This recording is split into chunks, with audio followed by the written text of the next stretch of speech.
มอยซุงค่ะเมื่อได้เป็นวันที่29เดือนธันวาคมที่12ปี2025เป็นวันจันทร์ได้ตอนได้ข่าวใส่มาหอมมีข่าว2ตอนที่มาเปิ้นเผาค่ะตอนที่1ค่ะคบเท่าพันโคนโคตั้งนำตั้งหลายในตองโกนข่าวแทงตอนหนึ่งค่ะผู้หญิงก็หนึ่งแถมแห้งฟ้นไว้ดีโหนอนเอากว่าเอามาก็มีรองโพงแตกไฟไหม้ค่ะเนาะตึกเคิกจ้อมนาจ้อมโตมันนางไหนเหลือเสนั้นก็ค่ะที่มาอ่านตั้งหันถึงพี่น้องเฮาค่ะอ่อนตั้งเปิ้นได้ก็เข้ามาถ่อมด้วยข่าวโหในอ่อนตั้งค่ะเนาะหลักๆไล่ๆค่ะนะคบเท่าพันคนโหเป็นกวนหลงในตองโก้นเนี่ยค่ะเมื่อวันที่28เดือนธันวาคมที่12ปี2025ในมีข่าวงาออกมาว่ามีผู้หญิงคนหนึ่งเป็นต้องไกต้องป้องมาข้าวตั้งหึง3-4เดือนเจ้าในเย้าเนี่ยค่ะนาต้องมานั่งก็แข็งเนาะเหมือนจังหนังกอนหินให้แหน่เอากว่าเอามากินสังก่อมป้อไข่ไรเย้าเฮ็ดจังไหนแลมานั่งก็จังไรเต็บตัดใจเสกว่าที่โฮงยาเปิดดากดทัดแลยดยาในเมื่อแต่มันได้ก็บ่อยากเขาว่นว่าเป็นตั้งเป็นต้องไกต้องป้องเกี่ยวกับเวลองอาหารลาจังนั้นก้อยเนี่ยค่ะนะ เผื่อว่าเอาเครื่องจักรมาทัดด้วยมาถองด้วยเพราะว่าเนี่ยจึงครบถ้วนพัน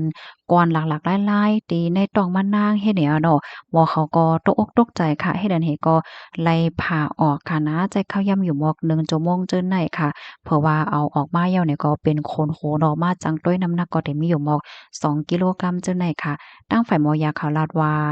อันเต้มันยาวเนาะก้นเฮาคาในบ่ว่าเป็นผู้ใหญ่ค่ะนะโคนโหในได้มีอยู่หมอก80,000ถึง120,000เซนเฮ็ดจั่งใดออกคนโหปอดคนโหยาวเพราะว่ามาคมน้ำหนักยาวเนี่ยจึงก็ได้มีอยู่หมอก1ปากถึง2ปากกรัมกะนานก้วยนั่นค่ะน่ะก้วยก็ว่าคนโหอีหยังไปมามีน้ำในตองมะนางไหนเปิ้นก็มีความถามว่าอยู่เฮ็ดจั่งใดคะมะนางไผนี่ว่ามะนางได้มีเปิ้นฮ้องว่ามีรองมีตั้งยามเนาะกินขึ้นคนโหโตเจ้าเก๋าเนี่ยว่า อันที่มานั่งแต่กินคนโหแน่จะมือตึกเป็นหลวนก็เล็กเล็กปนยาวไหนค่ะเมื่อเลยเซ็มว่าเมื่อมานั่งรู้สึกว่าสุกอกสุขใจน่ะใจมันเกี่ยวใจมันซื่อลิเมอลีจานใจจ้าใจเหม่อใจมันเกี่ยวมันซื่อเพราะว่าในจึงเนี่ยมันก็ได้เอาคนโหมันได้มากินได้เดะมาเกี่ยวเอาคนโหมาเกี่ยวก็อื่นลงกว่าอื่นลงกว่าเลยที่โฮโตเนี่ยค่ะ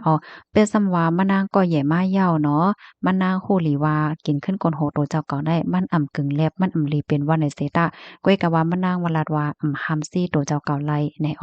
อันที่มะนางมีอะย่างตั้งยามกินขึ้นคนโหโตเจ้าเก่าจังในบ้านในเฮิงเศร้าปีจังในเย้าเนี่ยค่ะตั้งฝ่ายโมยาเขาก็ปันฟางเติ้นนั่นขนาดว่าคนโหอันว่าในมันเหมือนต่างเมี่ยวเนาะเพราะว่ากินข้าวก่อนในต้องเย้าในมันใจเลยว่าเตเจอเหี่ยวก็หายกว่าออกมาจ้อมภายลงว่าซองว่าเจิ้นนายเฮ็ดไหนค่ะเลอเซนั่นก็อันฟางเติ้นถึงปันป้าปอแม่ค่ะเนาะสังว่าฮบโทพัน ลูกอ่อนที่มีฝังหางแปลกๆเปิงๆกินตั้งกินอันหลักๆหลายๆเพราะว่าเนี่ยจึงเกิงหลีกว่าเอ๊ะกว่าลากะป้อกว่าถ้าเขาค่ะเนาะสังหันว่าเงาลายมันป้อแม่นมันป้อแม่นเหยาหลากหลายแห่งหนาเหย้าเนี่ยก็กึ่งลีไล่เอากะฮบทบบ่อยากำเหลียวเนี่ยค่ะเนาะมันก็ได้มันเป็นตั้งเป็นมันมีไว้ตั้งเป็นเมี้ยวหนึ่งที่อันว่าไล่ใจกินอันหลักๆหลายๆเฮ็ดเนี่ยค่ะนะก็ข้อมูลตัวในค่ะเลยเปมาที่ห้องการข่าวสดออกไว้เนี่ยค่ะเนาะ มีเจน่ะค่ะเนาะเมืองก้นโคงกลางลงในค่ะนะลูกดินในเสแลกำในเฮาค่ะมาถ่อมด้วยข่าวเงาแทงตอนหนึ่งค่ะในก็มีนางยิงก็หนึ่งเนาะเถียมแห้งฟ้อนไว้หิมโหนอนเนี่ยว่าในเอากว่ามาก็มีลองพงแตกเนี่ยค่ะเมื่อวันที่28ค่ะเนาะก็มีข่าวเงาออกมาว่าไลเกิดขึ้นเปิงเป็นเพกึ่งก้างตี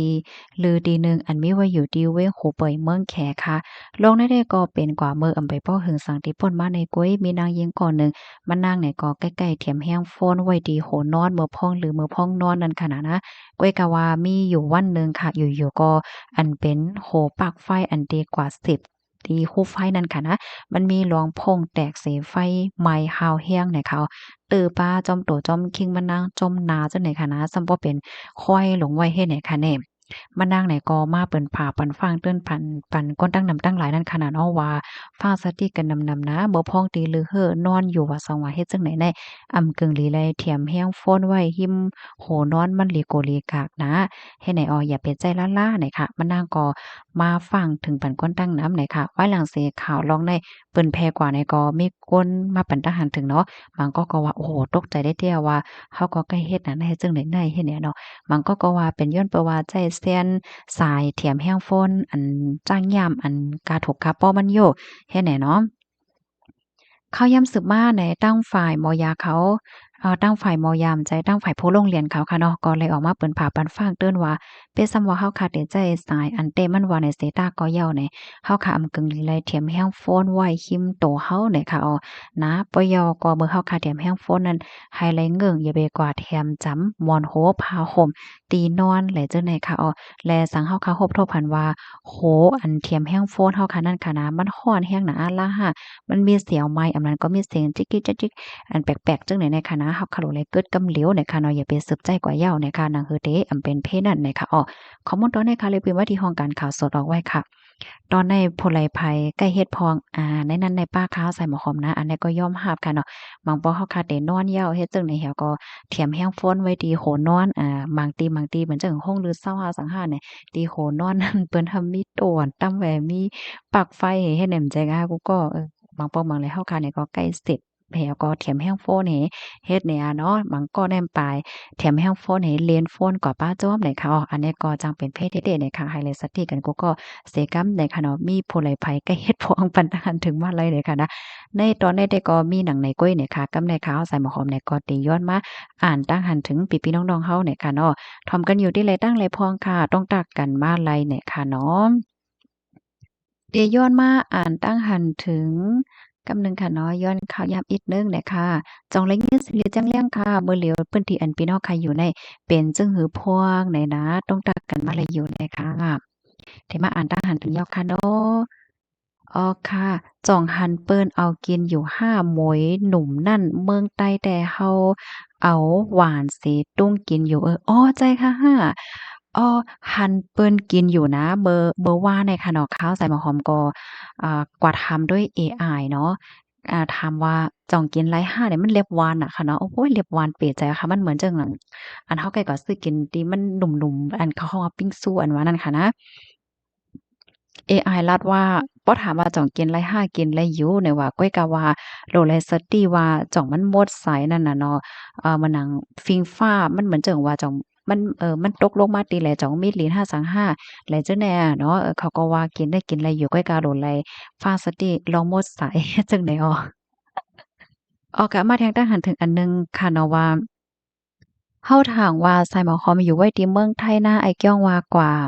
และเมืองอเมริกันอ๋อว่านั้นค่ะอ๋อพี่เสียงลาวเฮาข้าวใส่หมอหอมเพียวไว้ที่เมืองอเมริกาในซัมบ่ได้มีปีแล้วค่ะมาแทงทหารถึงอันหนึ่งค่ะเนาะกาเฮอเหม็นกว่ากาหือคาเนาะเตซิงกาหือคาเนาะตั้งหมดยอก็หลีเดลีเกี่ยวเต้ยอค่ะเนาะเนี่ยค่ะเนาะก็ข้อตอบก็กาหือเนี่ยค่ะสมบ่มต้องเมื่อวันนั้นเหมือนทางขายามมาลาในพันพี่น้องใครอยู่ค่ะนะกาเฮอหมินในมื้อหนึ่งและมื้อหนึ่งก็เตเหมือนกันเนี่ยค่ะเนาะเพราะว่าลูกที่ที่เมืองไทยค่ะเนาะมาที่ US แน่เมื่อพ้องนั้นแน่เรียบได้เป็นหมอก1เฮง2จังได๋ค่ะนี่นะปอตกเงินไทยก็หมอกกาหือแน่กำมางเลยค่ะเนาะมันลูกที่เมืองไทยมาดังในเนาะบ่เป็นเงินไทยก็ได้เป็นหมอกกาหือก็ได้หมอก3-4หมื่นหมอกกะนั่นค่ะโยเนาะค่ะ มาแทงทหารถึงอันหนึ่งค่ะหับถอมข่าวใส่หมอหอมถูกแมนมีดีนี่มีข้าวดัง5ปีแล้วค่ะจ้มถ่อมได้ค่ะตัดเสค่ะเนี่ยเนาะยินจ้มเย็นนำค่ะยินจ้มนำๆตีปันเอ็นปันแห้งค่ะเนาะมาแทงค่ะพี่สาวเฮาค่ะตั้งหมู่เจเนาะเตรียมมาว่าใจโยน้องปีเรียนมวยว่ากัดเมืองเฮามีมวยกัดป้อตาหน้ายเนี่ยเนาะ การออกได้ย้อนได้แค่พังอินขนาดเมื่อว่าเนี่ยกว่าเลนหมวยเนี่ยค่ะเนาะย้อนได้แค่พังอีกหนึ่ง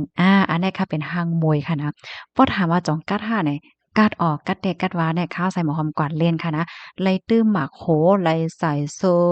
ซน้าเนี่ยเป็นลายพือเนาะค่ะนะเป็นลายจั่นเนี่ยค่ะเนาะยอก็ไล่ตื้อถงมือโอ้โฮกัดเป๋แจ๋วค่ะเพราะว่าก็ไถแค่พังใน กว่ามันไหลเหิงกะหือค่ะนะบอกหลายมื้อนิดก็นานกว่าอ้อเพราะว่าเหิงหน้าไหนมันได้แข็งเหย้าไหนค่ะเนาะมัน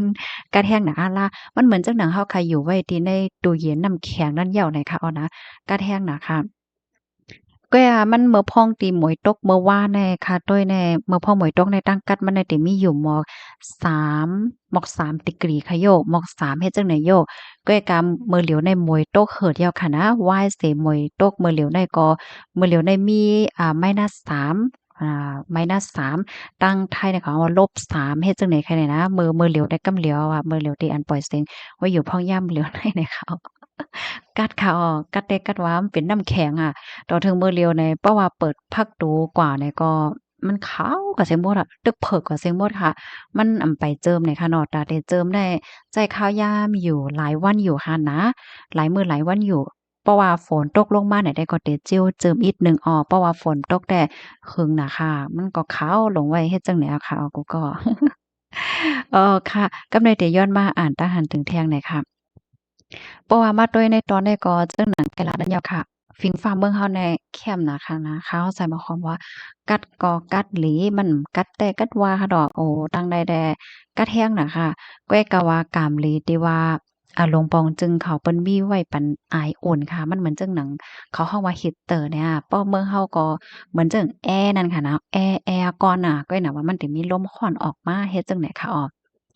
มีแห้งใจดีก็จ่ายเขาอยู่ว่ายินจมดีต้องทักปันทหารถึงมาค่ะมาแทงทหารถึงอันหนึ่งค่ะเนาะในโลกลมฟ้าหลงในเหมือนหนังมันมีอยู่ในกำมือแข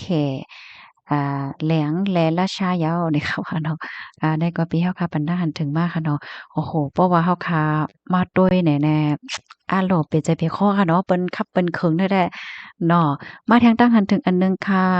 ลองหยอกแหลนตั้งโฟนว่าหางว่าเฮ็ดจั่งใดก็หลีโกน่ะเนาะเนี่ยเนาะใจเหย้าค่ะหลีฟางได้แต่ค่ะเอาพ่องย่ามมาเหลียวแน่ค่ะนะเหย้าก็อันก้นเหรียญเขาแน่เขาก็อันโลเขาก็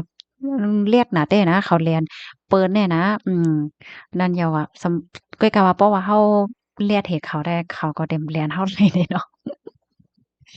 บางปอกบางไลได้โอ้โฮหมอเฮ็ดน่ะค่ะเหมือนจังหน่ะมื้อปองหนึ่งที่เขาใส่บักหอมหญ้านั่นค่ะนั่นอันป่านค้าในคำปอมีเงินเข้าเงินออกใจห้ามันเขาก็ลั่นมาว่าป่านซูนี่มีเงินเข้าเงินออกนะก็มันเลยสุดที่เลยอัปเดตปันเฮ็ดได้วะเขาก็ถามว่าเป็นอันแต่นั่นค่ะน่ะเพราะว่าเฮ็ดกว่าจำหนังเขารัดก็ปันข้อมูลเขากว่านั่นน่ะเนาะ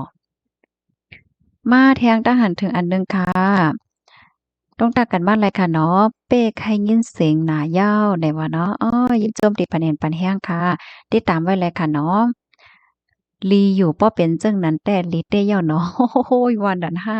อันนี้ก็ปันตาหันถึงมาเกี่ยวเลยลองปักเปิงหลากหลาย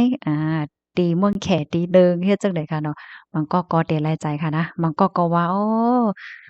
มันกำกินกันแฮงน่ะอาล่าเฮ็ดจั่งใดอะเนาะ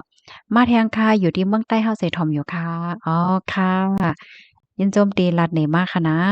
มาแทงทหารถึงอันหนึ่งค่ะเมืองใต้ปอดอน